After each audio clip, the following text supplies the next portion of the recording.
आणि आता बातम्या पाहूयात सविस्तर। एकनाथ शिंदे त्यांचे समर्थक आमदार आणि खासदारांची मुंबईत एक महत्त्वपूर्ण बैठक अजूनही सुरू आहे। या बैठकीत दसरा मेळाव्याच्या आयोजनाच्या बद्दल सविस्तर चर्चा करण्यात येते। दसरा मेळावा घेणारच अशा प्रकारचा निर्धार शिंदे गटाने केल्याचं कळतंय। एवढंच नाही तर शिवाजी पार्क मैदानावर दसरा मेळाव्याला परवानगी मिळाली नाही तर बांद्रा कुर्ला संकुलाच्या मैदानाचा पर्यायी विचार गांभीर्याने सुरू असल्याचं कळतं। त्यामुळे काही झालं तरी शिंदे गटाचा दसरा मेळावा होणार आणि तो शिवाजी पार्कवर जर का घेणं शक्य झालं नाही तर बीकेसीच्या मैदानावर घेणार या दृष्टीने बैठकीत चर्चा सुरू आहे।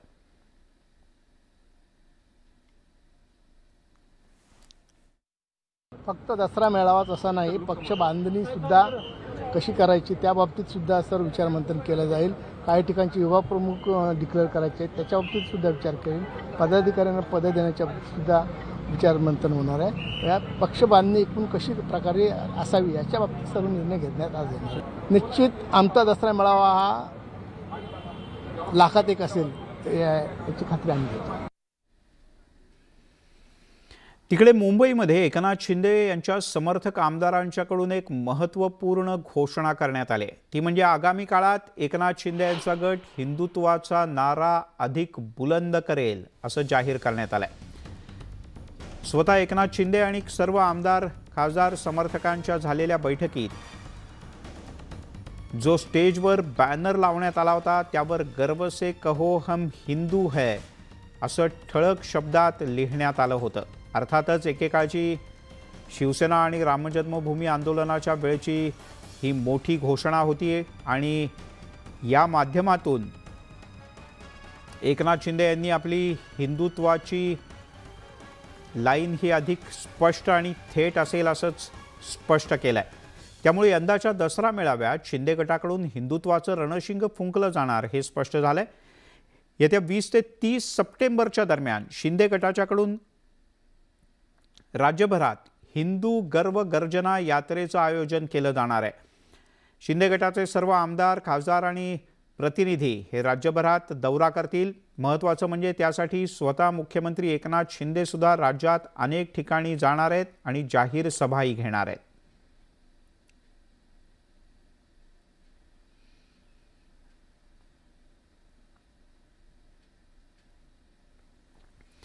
शिंदे आणि ठाकरे समर्थकांच्या मध्ये आता मुंबईतल्या मराठी माणसाच्या टक्केवारीवरून म्हणजे आकडेवारीवरून नवीन राजकारण रंगलंय आणि याचं कारण म्हणजे सामना या शिवसेनेच्या मुखपत्रातून मुख्यमंत्री एकनाथ शिंदे यांच्यावर करण्यात आलेली टीका। ही टीका जिव्हारी लागल्यामुळेच आता एकनाथ शिंदे यांनी मराठी माणसाच्या मुद्द्यावरून थेट उद्धव ठाकरे यांनाच आव्हान दिलंय। त्यामुळेच एक नव्या वादालाही तोंड फुटलंय। मराठी टक्क्यावरून राजकीय टोलेबाजी, मुख्यमंत्र्यांचा उद्धव ठाकरेंवर हल्लाबोल, शिवसेनेचाही एकनाथ शिंदेंवर पलटवार।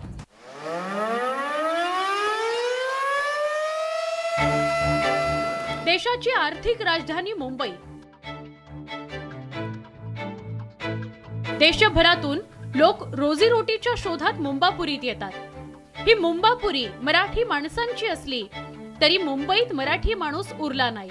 मुंबईतून मराठी माणूस हद्दपार झाल्याचं वास्तव नाकारून चालणार नाही। एकेकाळी गिरगाव, लालबाग परळ, दादर या भागात मराठी भाषिकांचा दबदबा होता, पण गेल्या काही दशकात या परिसरातून मराठी भाषिकांची संख्या झपाट्याने कमी होत गेली आहे आणि याच मुद्द्यावरून राजकारण सुरू झालंय। शिवसेनेमुळे मुंबईतून मराठी भाषिक हद्दपार झाल्याचा आरोप मुख्यमंत्री एकनाथ शिंदे यांनी केल्यामुळे नव्या वादाला तोंड फुटलंय। यांना मुंबईचा एवढा पुळका येतोय तर त्यांनी पुढच्या रोकटोक मध्ये मुंबईतील मराठी माणूस किती उरलाय याची आकडेवारी जाहीर करावी जर हिम्मत असेल तर। गेले अनेक वर्ष मराठी माणसाच्या नावाने मत मागितली, मग तोच मुंबई मधला मराठी माणूस मुंबई बाहेर का फेकला गेला, का तो विरार, बदलापूर, वांगणी इकडे गेला। एकनाथ शिंदेंची ही टीका शिवसेनेच्या चांगलीच जिव्हारी लागली आहे। शिवसेनेनं मुंबईत मराठी माणसाला आधार दिला असून शिवसेनेमुळेच मुंबईत मराठी भाषिक टिकल्याचा दावा शिवसेनेच्या नेत्यांनी केलाय। तसंच भाजपच्या परप्रांतीय प्रेमावरही शिवसेनेनं सवाल उपस्थित केले। आपल्या मुंबईमध्ये 3 खासदार आहेत बीजेपीचे, त्याच्यात 2 अमराठी आहेत। आपल्या मुंबईमध्ये 17 आमदार आहेत, त्याच्यामध्ये 7 आमदार अमराठी आहेत बीजेपीचे, अमराठी। महापालिकेत 82 नगरसेवक आहेत, त्याच्यात जवळजवळ 70 अमराठी आहेत। मुख्यमंत्र्यांनी मुंबईतील मराठी टक्क्याचा वाद उकरून शिवसेनेला डिवचण्याचा प्रयत्न केलाय। मात्र ज्या काळात मुंबईतील मराठी माणूस कल्याण, डोंबिवली, अंबरनाथ, बदलापूर या परिसरात स्थलांतरित होत होता, तो रोखण्याचा प्रयत्न आज आरोप प्रत्यारोप करणाऱ्यांनी का केला नाही, असा प्रश्न मुंबईतील उरल्या सुरल्या मराठी भाषिकांना पडलाय। कारण मुंबईत मराठी भाषिक टिकून राहावा यासाठी कोणत्याही राजकीय पक्षांनी जाणीवपूर्वक प्रयत्न केले नाहीत, हे उघड सत्य आहे। मुंबईतील मराठी टक्का घसरण्याला सगळे राजकीय पक्ष जबाबदार आहेत। मात्र निवडणुकीत मतं मिळवण्याकरता राजकीय पक्षांकडून मराठी अस्मितेचा चपखलपणे वापर केला जातो, हा आजवरचा अनुभव आहे। आता मुंबई महापालिका निवडणुका तोंडावर असल्यामुळेच मुंबईतील मराठी टक्क्याचा वाद उकरून काढण्यात आलाय आणि निवडणुका होईपर्यंत अशा प्रकारे भावनिक मुद्द्यावरून राजकीय आरोप प्रत्यारोप होण्याची शक्यताही नाकारता येत नाही। Bureau report, news 18 Lokmat. अर्थात हा मराठी टक्का कोणाच्या पदरात पडतो हे मात्र निवडणुकांनंतरच कळेल। तिकडे 2001 पासूनची मुंबईतील मराठी माणसाची टक्केवारी नेमकी काय आहे, एक नजर टाकूयात। 2001 मध्ये 45,23,000 मराठी भाषिक होते, तर 2011 मध्ये 44 लाख मराठी भाषिक आहेत। 2022 मध्ये साधारण 25 ते 26% म्हणजे मुंबईची जी लोकसंख्या आहे त्याच्या 25 ते 26% मराठी भाषिक सध्या मुंबईत राहतात।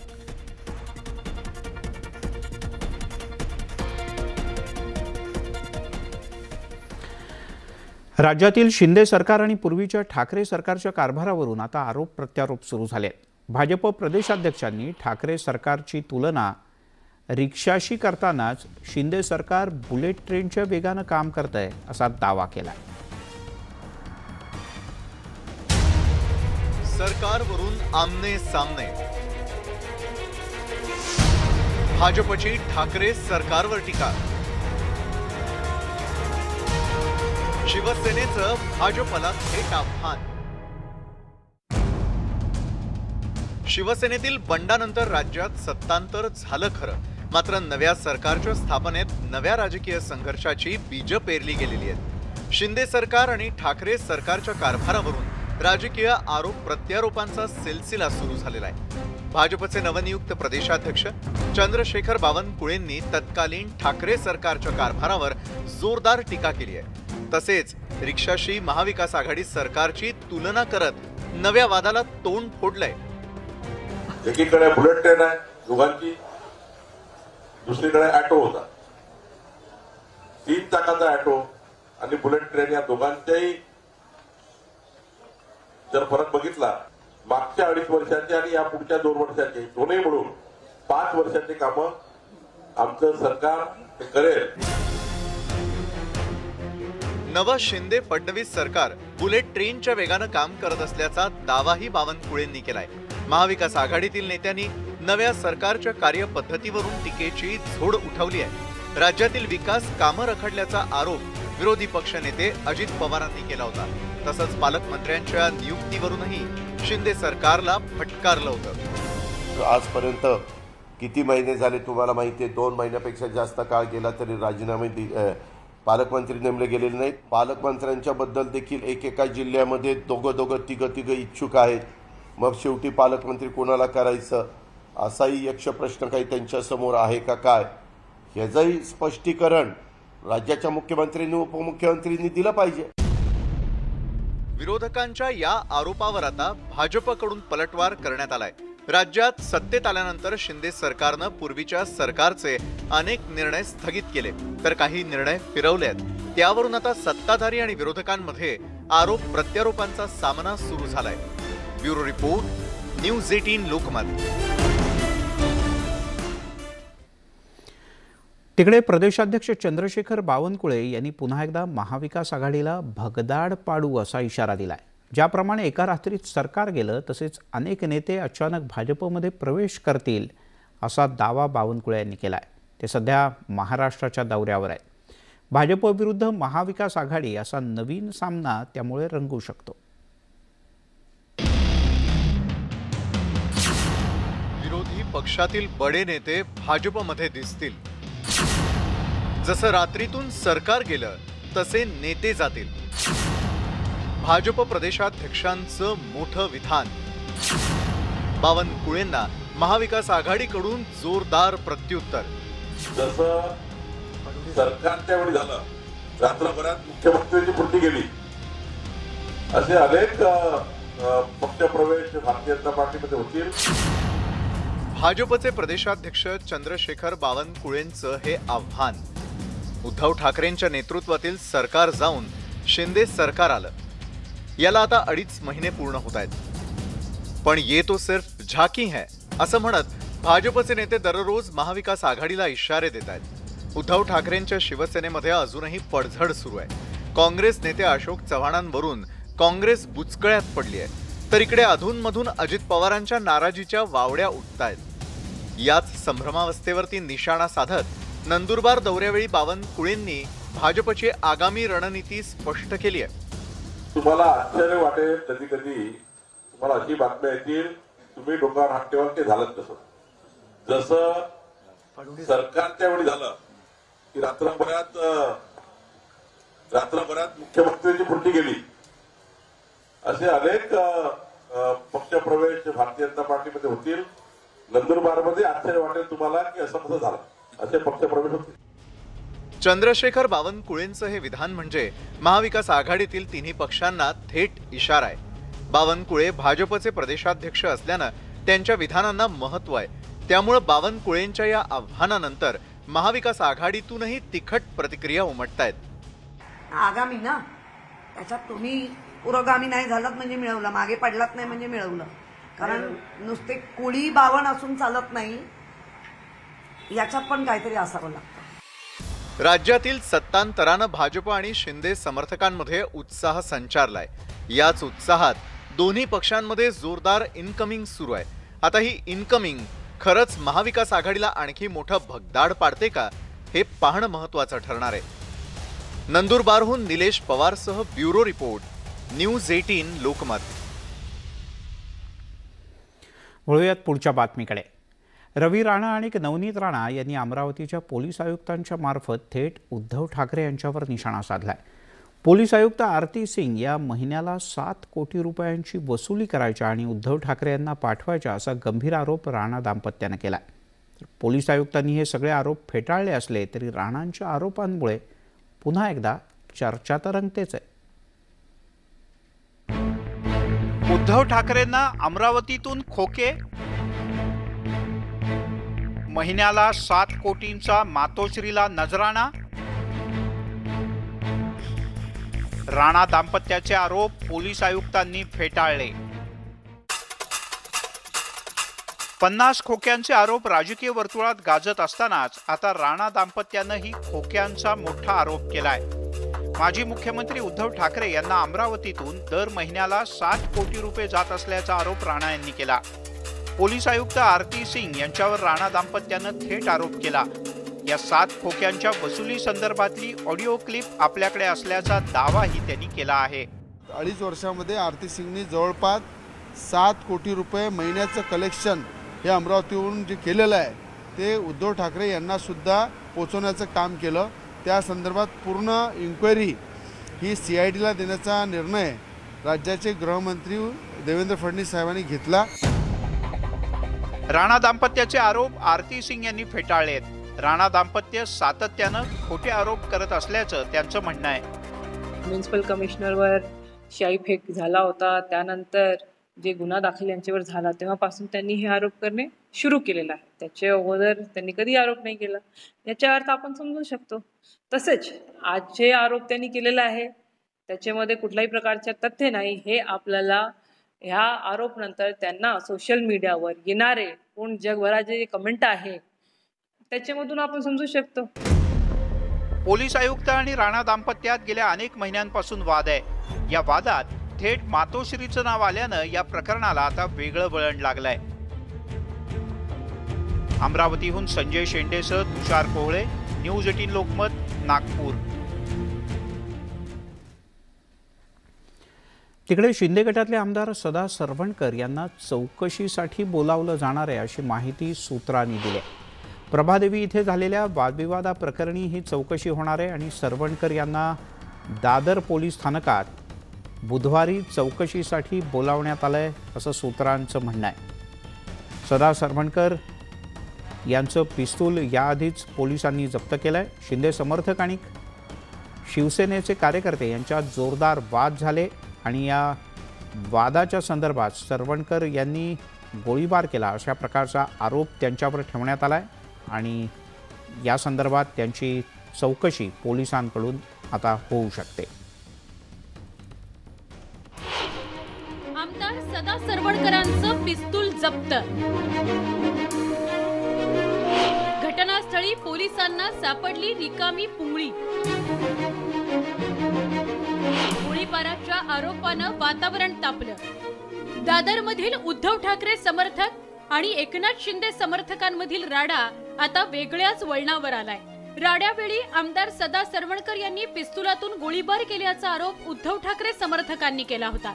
त्या आरोपावरून पोलिसांनी सदा सरवणकर यांचं पिस्तूल जप्त केलंय. घटनास्थळी पोलिसांना एक रिकामी पुंगळी सापडल्याचं सांगण्यात येत आहे. सदा सरवणकर यांनी पिस्तूल पोलीस ठाण्यात जमा केलं असलं तरी त्यातून गोळी झाडली नसल्याचं सरवणकर सांगतायत.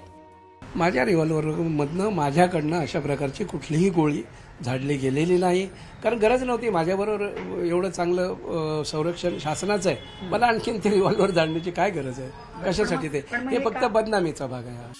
सरवणकर यांनी गोळीबार केल्याच्या आरोपांवर शिवसेना मात्र अजूनही ठाम आहे.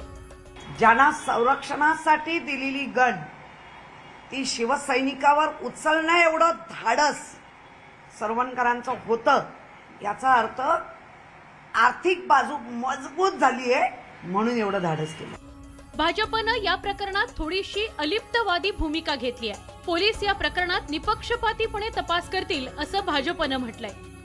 मला वाटतं की अशा घटना ज्या होतात त्या घटना, एखादी तुरळक घटना झाली त्या घटनेवर सरकार आणि पोलीस कारवाई करतील. त्यांना कुणालाही जर कोणी आरोपी असेल तो कुठल्याही पक्षाचा असेल, माझ्या असेल, कुठल्याही पक्षाचा असेल, एखादा गुन्हा घडला असेल तरी त्या घटनावर योग्य निर्णय करेल, योग्य कारवाई करेल. जप्त केलेल्या पिस्तुलातून गोळी झाडली की नाही याची फॉरेन्सिक तपासणी होणार आहे. या गोळीबार प्रकरणामुळे सरवणकर पिता पुत्रांची अडचण मात्र वाढली आहे. प्रणाली कापसे, न्यूज 18 लोकमत, मुंबई.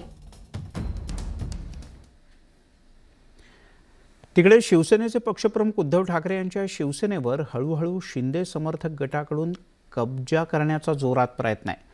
उद्धव ठाकरे यांच्या सोबतचा एक शिलेदार आपल्याकडे ओढण्याचा शिंदे समर्थकांचा प्रयत्न जोरात आहे. असाच एक प्रयत्न शिंदे गटाचे आमदार शहाजीबापू पाटील यांनी त्यांच्या खास स्टाईलनं केला.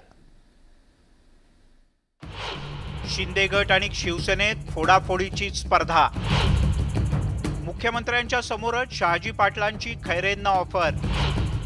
शहाजी बापूंच्या ऑफरला खैरेंचं नॉट ओके. एकनाथ शिंदे यांच्या बंडानं उद्धव ठाकरे यांची शिवसेना अक्षरशः खिळखिळी झाली. पण अजूनही शिंदे गटाकडून शिवसेनेच्या जुन्या जाणत्या नेत्यांना ऑफर देणं सुरूच आहे.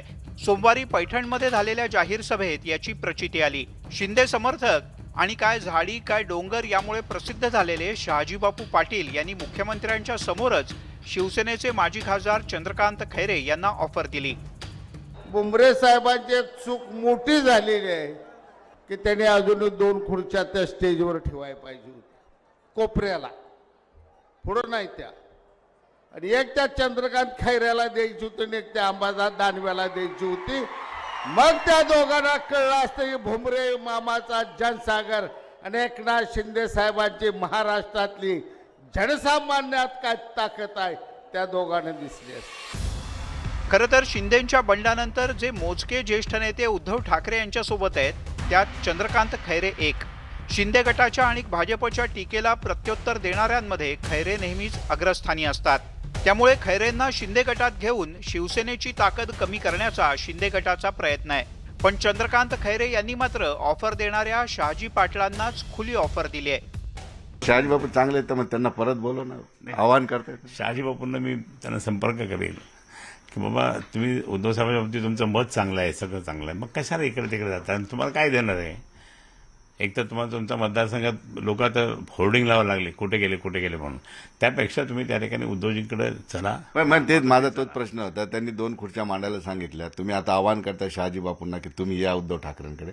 मग तुम्ही तिथं 40 खुर्च्या टाकून त्यांचं स्वागत कराल. त्यांनी 2 खुर्च्या टाकायला सांगितल्या. मातोश्रीवर किंवा उद्धव ठाकरे यांच्याकडे 40 सोडून 16 लोक जे आहेत ते सोडून बाकीचे लोक कोणतेही कधी पण येऊ शकतील. शिंदे गट आणि शिवसेनेतील या ऑफर नाट्यामुळे दोन्ही गटांमध्ये कशी फोडाफोडीची स्पर्धा लागली आहे हेच स्पष्ट होतं. त्यामुळे या स्पर्धेत शिंदे समर्थक यशस्वी होतात की उद्धव ठाकरे यांच्या कोसळलेल्या सेनेला त्यांचा किल्ला पुन्हा एकदा बांधण्यात यश येतं हे पाहणं महत्वाचं आहे. Bureau report, news 18 Lokmat.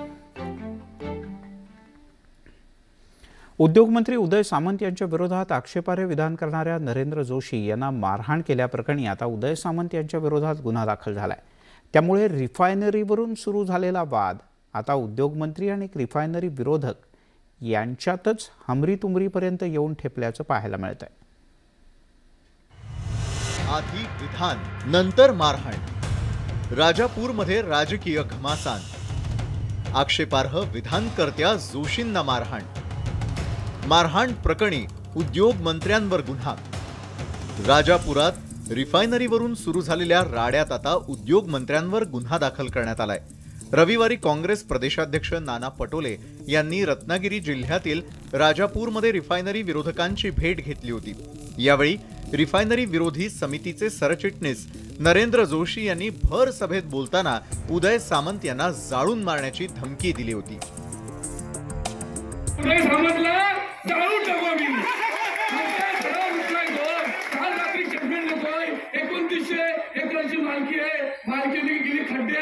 आमच्या जागा, आमचा गाव, आमच्या गावामध्ये दारूचा कुंटाण आम्ही घालून घेणार नाही. आम्हाला आमची पवित्र पंचकृषी पाहिजे. खरं तर या संपूर्ण प्रकरणानंतर नरेंद्र जोशींनी माफी मागितली आहे. पण सोमवारी जोशींवर डोक्यात चिरा घालत हल्ला झाला. हा हल्ला उदय सामंत यांच्या गुंडांनी केल्याचा आरोप जोशींनी केलाय. देशामध्ये लोकशाही आहे, तो लोकशाही दाबण्याचा प्रयत्न करू नका. जे कोणी राजकीय नेते गुंडगिरी करत असतील ती गुंडगिरी त्यांची प्रवृत्ती लवकरात लवकर आटोक्यात आणा. कारण रत्नागिरी शहर आणि कोकण हा गुंडांचं राज्य नाही आहे, हा निसर्गप्रेमी कोकणाचं पर्यावरण राज्य आहे. तर रिफायनरी विरोधी संघटनेनं जोशींना झालेल्या मारहाण प्रकरणात उदय सामंतांविरोधात गुन्हा नोंदवण्याची मागणी करत तब्बल 12 तास आंदोलन केलं. ज्यानंतर उदय सामंतांविरोधात गुन्हा दाखल करण्यात आलाय. न्यायालयाच्या आवारामध्ये येऊन काही माणसं आमच्या पदाधिकाऱ्यावर जर हल्ला करत असतील तर न्याय व्यवस्था तुमच्या राज्यामध्ये शिल्लक आहे की नाही ह्याची तुम्ही चौकशी करा. हे हल्ले कुणी घडवून आणलेत ह्याची तुम्ही चौकशी करा आणि ह्या गुंडांना कठोरात कठोर शिक्षा करावी अशी आमची नम्र विनंती आहे. आता सामंतांविरोधात गुन्हा दाखल झाल्यानंतर उदय सामंत समर्थकही आक्रमक झालेत. रिफायनरी समर्थकांनी या प्रकरणात नरेंद्र जोशींवर कारवाईची मागणी केली आहे. जाहीर निषेध करतो. हे प्रकार त्यांचे कायमचे चाललेले आहेत. त्यासाठी आता सर्वांनी म्हटलं नाही, यासाठी काय आम्ही हातात बांगड्या भरलेल्या नाही. त्या पद्धतीत त्यांनी तो विषय थांबवावेत. त्यांना समजा जर चर्चा करायची झाली तर शांतपणे त्यांनी रिफायनरी प्रकल्प काय समजून घ्यावा. एकंदरीतच रिफायनरीवरून पेटलेला वाद कायम असतानाच आता मारहाणीवरून रिफायनरी विरोधक आणि रिफायनरी समर्थक आमने सामने आलेत. या प्रकरणात आता थेट उदय सामंतांविरोधात गुन्हा दाखल झाल्यानं हे प्रकरण आणखी तापण्याची शक्यता आहे. सचिन सावंत, न्यूज 18 लोकमत, राजापूर. सुमारे 1,60,000 कोटी रुपये इतकी प्रचंड मोठी गुंतवणूक असणारा फॉक्सकॉन कंपनीचा सेमीकंडक्टरचा प्रकल्प राज्यात आणण्यात महाराष्ट्र सरकार अपयशी ठरलाय. हा प्रकल्प अहमदाबादला खेचून नेण्यात गुजरात सरकारला यश आलंय. हा प्रकल्प गुजरातला गेल्यानं आदित्य ठाकरे यांनी राज्य सरकारवर सडकून टीका केली. महाविकास आघाडी सरकारनं राज्यात गुंतवणूक आणली, पण सरकार बदलल्यानंतर मात्र राज्यातून गुंतवणूक निघून चालली असा टोला त्यांनी लगावला. या प्रकल्प उभारणाऱ्या वेदांत कंपनीला गुजरात सरकारनं 99 वर्षांच्या करारावर 1000 एकर जमीन मोफत देऊ केले. एवढंच नाही तर वीज आणि पाण्याचा 20 वर्ष सवलतीच्या दरातल्या पुरवठ्याचा करार सुद्धा केला आहे. आता जे वातावरण आहे मला वाटतं कुठेही गुंतवणुकीला पोषक असं वातावरण वाटत नाहीये. विश्वास या सरकारवर आहे का? कोणाचाच नाही, ना आमचा आहे ना कोणाचा आहे. आणि मूळ गोष्ट म्हणजे अशी राहिलेली आहे की आज जो धक्कादायक प्रकार झालेला आहे, जसं मी सांगितलं की मी त्या कंपनीला आणि त्या राज्याला शुभेच्छा देतो, त्यांनी चांगलं काम केलं, त्यांच्याकडे ते गेली. पण महाराष्ट्रात जी कंपनी येणार होती ती शेवटच्या मिनिटाला काय इथून निघून गेली हा एक मोठा प्रश्न आहे. आणि ह्या जी काही परत अरेंजमेंट आहे बेकायदेशीर असेल, घटनाबाह्य असेल, त्याच्यातले जे खरे मुख्यमंत्री असतील त्यांनी आम्हाला सांगावं की नक्की ही इन्व्हेस्टमेंट, ही गुंतवणूक आपल्या राज्यातून का निघून गेली.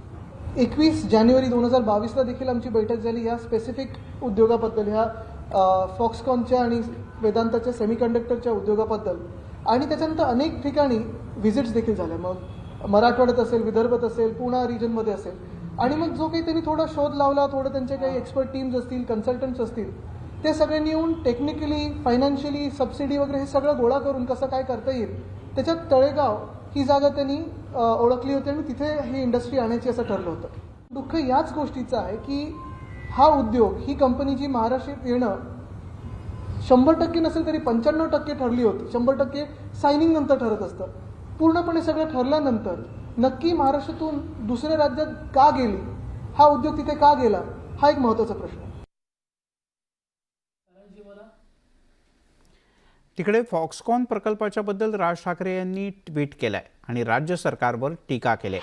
फॉक्सकॉन प्रकल्प गुजरातमध्ये नेल्याचा प्रकार गंभीर आहे, तसंच या विषयाची सखोल चौकशी व्हायला पाहिजे अशी मागणी राज ठाकरे यांनी केली. महाराष्ट्र हे गुंतवणूकदारांच्या प्राधान्यक्रमाचं राज्य होतं. अशा राज्यातून गुंतवणुकीचा उलटा प्रवास सुरू होणं चांगलं लक्षण नाही असं राज ठाकरे यांनी म्हटलंय. राज ठाकरे यांनी ट्विटरवरून काय प्रतिक्रिया दिली आहे ती पाहूयात.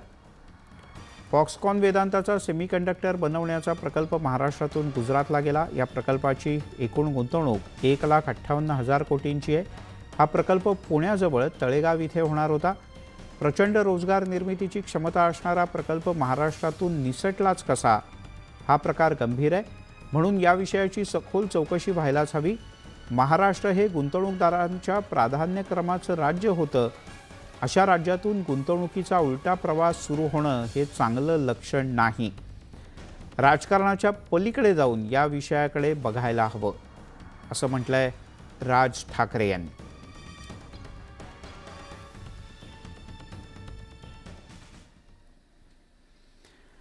आणि एक धक्कादायक बातमी. अमेरिकेमध्ये काही दिवसांपूर्वी लहान मुलांवर गोळीबार केल्याच्या घटनेनं देश हादरला होता.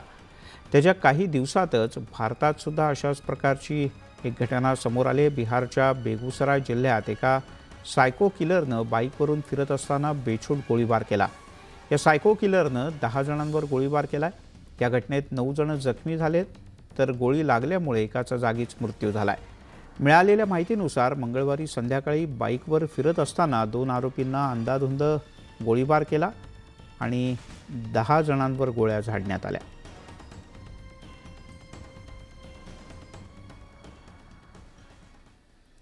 अंडरवर्ल्डचा डॉन दाऊद इब्राहिमची मुंबईतली संपत्ती आता राज्य सरकारच्या निशाण्यावर आहे.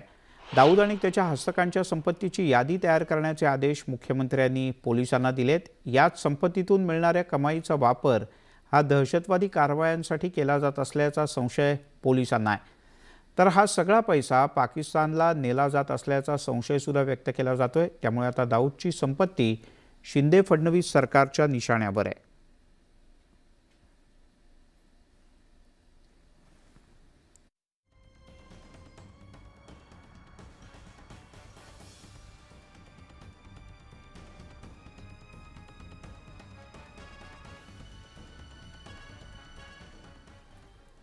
मुंबईतल्या भेंडी बाजारातील SBUT प्रकल्प वादात सापडण्याची शक्यता आहे. SBUT पुनर्विकास प्रकल्पात दाऊदनं घुसखोरी केल्याचा आरोप होऊ लागलाय. दाऊदच्या हस्तकांनी भेंडी बाजार परिसरातील अनेक घरं रिकामी केल्याचा आरोप आहे. शिवाय भेंडी बाजार परिसरातले 3 मोठे रस्ते बंद केल्याचाही आरोप होतोय. पुनर्विकास प्रकल्पातल्या बिल्डरांना आर्थिक फायदा व्हावा यासाठी दाऊदचे हस्तक जोर जबरदस्ती करत असल्याचंही सांगितलं जात आहे. या प्रकल्पासाठी देण्यात आलेल्या NOC कोणत्याही पडताळणीशिवाय दिल्याचा आरोपही होऊ लागलाय. दाऊद पाकिस्तानात असूनही त्याच्या SBUT प्रकल्पात त्याला किती रस आहे हे या निमित्तानं अधोरेखित झालंय. अजय अग्रवाल आपल्या सोबत आहेत. आप कहते हो ये दाऊद की बहुत सारी प्रॉपर्टीज मुंबई में है, ये दावा आप कैसे कर रहे हो? देखिए, वहाँ तो उसके नाम की प्रॉपर्टी है, उसकी पत्नी के नाम से जमीन मेंशन है, उसके भाई के नाम की प्रॉपर्टी है, वहीं पे वो रहते थे 84 तक, वहीं रहता था वो, वहीं पे ये बात तो सबको पता है, लेकिन ये आपने एक वीडियो दिया हुआ है सलीम फ्रूट कोई वो जमीन का कारोबार का, ये क्या चक्कर है समझ में नहीं आया. इस वक्त सारी एक्टिविटी संभाल रहा है दाऊद की इंडिया में, और सलीम फ्रूट इसीलिए 22 मई को अरेस्ट किया गया है. उसमें NIA की आप उसको रिपोर्ट पढ़ लीजिए. NIA ने कहा है कि ये जी कंपनी के लिए सारा रिपोर्ट सभी पता है. सलीम फ्रूट का जो आपने वीडियो जारी किया हुआ है उसके बारे में आप क्या कहोगे? वहीं पे उसी जगह पे खड़े होकर ये कह रहा है कि मैंने दादागिरी करके सारा एरिया खाली कराया है. हम दादागिरी कर रहे थे तब कौन देख रहा था आके, और हमारा भी रुपया बकाया, कुछ कॉन्ट्रैक्टर उसकी अनबन हो गई थी, तो सारा एरिया उसी के पास था. उन्होंने जबरदस्ती उसको खाली कराया, लोगों को पैसे. देखो, जिस ट्रस्ट को ये बिलोंग करता है, सईद बुरहानी मतलब अपलिफ्टमेंट ट्रस्ट, एक ट्रस्ट वहां पर डेवलपमेंट का काम कर रही है. आप ये कहते हैं, कि ये ट्रस्ट जो है दाऊद की बेनामी ट्रस्ट ही है, ऐसा कैसा है? अगर वो बेनामी ट्रस्ट ना होता तो कहां से पैसा आ रहा है उनके पास में? एक पैसा उन्होंने बुकिंग के लिए लिया, दूसरा काहे के लिए कायदे कानून सारे उन्होंने उठा के ताक पे रख दिए.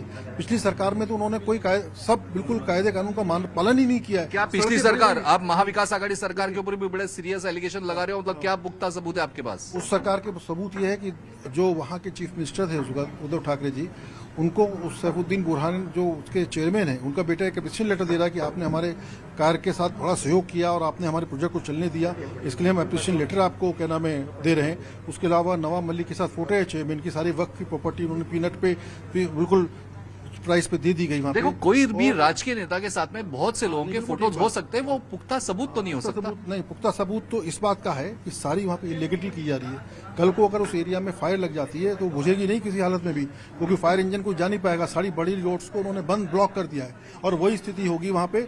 ये स्थिति भी होने जा रही है. ये जब बन जाएगा ये सब टूटेगा. जो पूरे मामले को प्रूव करने के लिए अर्बन डेवलपमेंट के प्रिंसिपल सेक्रेटरी सोनिया सेठी को भेजा है, doctor Sonia Sethi. Police commissioner ने, मुंबई पुलिस कमिश्नर ने भी अपने joint secretary law end order को भेजा है, और ये जो BMC कमिश्नर है उन्होंने अपने chief engineer planning end development वगैरह को भेजा है. मगर NIA ने अभी कोई जवाब नहीं दिया, CBI ने, ED ने कोई जवाब नहीं दिया है. मैं एक दिन और देखता हूँ, नहीं मैं परसों करूंगा वहाँ बात जाके, ऑनरेबल होम मिनिस्टर से मिलूंगा जाके. व्हिडिओ जर्नलिस्ट नवनाथ मुकेसह, प्रशांत बाग, न्यूज 18 लोकमत, मुंबई. आपण पाहताय दिवसभराच्या बातम्या. आणि आता थेट जाऊयात रशियामध्ये. राज्याचे उपमुख्यमंत्री देवेंद्र फडणवीस अण्णाभाऊ साठे यांच्या पुतळा अनावरणाच्या कार्यक्रमात बोलतात. Russia keeps the Indianness alive,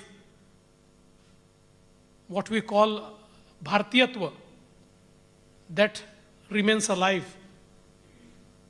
I'm very happy to share with you today that India is progressing under the leadership of our Honorable Prime Minister, Shri Narendra Modi ji.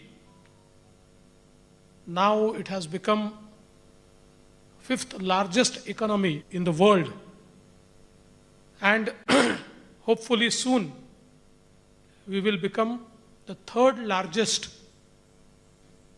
economy in the world. I'm not here to comment on geopolitics, but I think in this entire journey, the relationship of Russia and India matters a lot. And I'm sure when we say that the future belongs to India, it is a shared future with our friends, with all those who share all good and bad with us. And in this long journey, I think today, when we look at India, as rightly pointed out by our Honorable Prime Minister that demography is the biggest advantage. Today, India is one of the most youthful nations of the world. The average age Annabhau Sathe यांच्या पुतळ्याचं अनावरण होत आहे. आता थेट जाऊयात वर्षा या मुख्यमंत्र्यांच्या निवासस्थानाच्या इथे शिंदे गटाची महत्त्वपूर्ण बैठक संपली. गुलाबराव पाटील काय नेमके निर्णय झालेले आहेत? दसरा मेळावा कुठे आयोजित केला जाणार आहे, करणार आहेत की नाही करणार आहेत? या ठिकाणी शिवसेनेच्या 20 ते 30 तारखेच्या दरम्यान शिवसंवाद यात्रा या ठिकाणी आम्ही सुरू करतोय. महाराष्ट्रामध्ये सगळे जे जिल्हे आहेत त्या जिल्ह्यामध्ये पदाधिकाऱ्यांच्या बैठकी घेणे, त्या पदाधिकाऱ्यांबरोबर त्यांचा संवाद साधणे, त्या जिल्ह्यांचे प्रश्न जाणून घेणे, या संदर्भामध्ये एकनाथ शिंदे साहेबांनी आम्हाला आदेश केलेले आहेत. आणि येत्या 20 ते 30 तारखेमध्ये हा संवाद यात्रेचा संपर्क दौरा आमचा या ठिकाणी सुरू होतो आहे. आणि मला तरी असं वाटतं की त्याच्यामध्ये एकेका मंत्र्याकडे जवळपास 3 ते 4 जिल्हे, त्यांच्याबरोबर खासदार, आमदार, उपनेते, नेते अशांचा समावेश असणार आहे. आणि स्थानिक जिल्हा प्रमुख आणि प्रमुख पदाधिकाऱ्यांबरोबर ही बैठक होणार आहे. दसरा मेळावा संदर्भात काय चर्चा झाली आहे? दसरा मेळावा हा 100% होणार आहे आणि तो 5 तारखेला संध्याकाळी होणार आहे. कुठे होणार? छत्रपती शिवाजी अजून ठिकाण ठरलेलं नाहीये, पण 100% शिवसेनेचा दसरा मेळावा होणार आहे. तुमच्या गटाकडनं अर्ज देखील करण्यात आलेला आहे, मात्र अजून परवानगी मिळालेली नाही. अन्य काही स्थळांचा पर्यायी विचार केला जातोय? हे बघा, पहिली गोष्ट म्हणजे मेळावा होणार की नाही हे उत्तर जर आपण मला विचारत असाल तर मेळावा होणार आहे. मेळावा होणार आहे तर कुठल्या तरी जागेवर तो मेळावा होईल हे निश्चित आहे. मुंबईमध्ये हा मेळावा होणार आहे का? आणि अभूतपूर्व अशी मेळावा आता परवानगी मागितली आहे, शेवटी परवानगीवर अवलंबून आहे. तुमचं मूळ जो प्रश्न आहे मेळावा होणार किंवा नाही, तर मेळावा होणार आहे. दसरा शिवाजी पार्कवर शिवसेने अहो मी सांगितलं ना, परवानगी मागितली आहे. आता परवानगी आमच्या हातात नाहीये. परवानगी मिळाली तर तिथे होईल, नाही मिळाली तर दुसरीकडे होईल, पण मेळावा होईल. यंदाच्या दसरा मेळाव्यामध्ये 2 दसरा मेळावे होतील, एक ठाकरे गटाकडनं एक तुमच्याकडनं. एक शिवसेना प्रमुखांच्या विचारांच्या धर्तीवर हा मेळावा आमचा या ठिकाणी होणार आहे. आणि एक कोणाच्या विचारावर होईल हे त्यांनी ठरवायचं आहे. एक अशी माहिती समोर येत होती की भाजप आणि शिवसेना जे नेते आहेत त्यांच्यामध्ये समन्वयाचा कुठेतरी अभाव आहे. ज्या पद्धतीनं नेते कॅप्टन आज मिटिंगचाच विषय होता, त्यामुळे मला त्या गोष्टीचा माहिती नाही. आज शिवसेनेच्या पक्षाच्या प्रमुख लोकांनी काय करावं या बाबतीमध्ये ही बैठक होती. त्याच्यामध्ये शिवसंपर्क अभियान या ठिकाणी सुरू करावं, संवाद यात्रा सुरू करावी, दसरा मेळावा त्याच्यामध्ये होईल, ज्या नियुक्त्या जिल्ह्यामध्ये राहिल्या त्या नियुक्त्यांची यादी तयार करावी, त्याचप्रमाणे सभासद नोंदणी करावी, या पद्धतीच्या सगळ्या सूचना करण्यात आलेल्या आहे. आणि तीच बैठक या ठिकाणी होती. निश्चितपणाने त्या बैठकीमध्ये जे काय झालंय मी ते आपल्याला सांगितलं. पालकमंत्र्यांची अजून नेमणुका झाली नाही. आता मेळावा सांगितलं ना,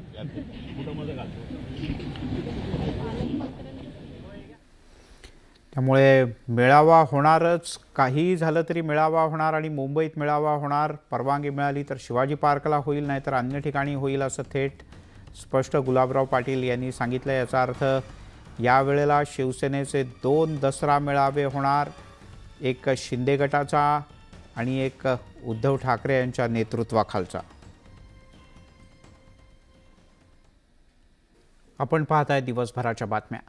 लंपी आजाराच्यामुळे राज्यातल्या शेतकऱ्यांच्यामध्ये चिंतेचं वातावरण आहे. पशुधन या आजाराला बळी पडत असल्यानं शेतकरी हवालदिल आहे. या रोगाबद्दल असलेले गैरसमज आणि उपाययोजना याबद्दल पशुसंवर्धन आयुक्तांनी एक पत्रकार परिषदच घेतली. शेतकरी या लंपी रोगाचे प्रसारक ठरू शकतात. स्पर्शामुळे एका लंपी बाधित जनावराला हात लावून तोच हात दुसऱ्या जनावराला लागला तर तेही सुद्धा बाधित होऊ शकतं. लंपी आजार हा फक्त बैल आणि गायींना होतो, म्हशीला होत नाही, असंही यावेळेला आयुक्तांनी स्पष्ट केलं.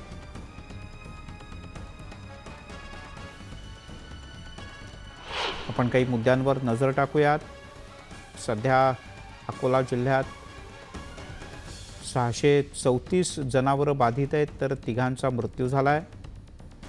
अमरावतीमध्ये 314 बाधित आहेत, 3घांचा मृत्यू झाला आहे. नगर जिल्ह्यात 273 जनावरं बाधित आहेत. तिकडे बुलढाण्यात 205 जनावरं बाधित आहेत, 3घांचा मृत्यू झाला आहे. पुणे जिल्ह्यात 149 जनावरं लंपीने बाधित आहेत. जळगावमध्ये 154 जनावरं सध्या लंपीने बाधित आहेत, तर सर्वाधिक मृत्यू हे जळगाव जिल्ह्यात नोंदवले गेले 17. लातूरमध्ये 84 बाधित आहेत, धुळ्यामध्ये 71, तर साताऱ्यामध्ये 65 जनावरं लंपीनं बाधित आहेत.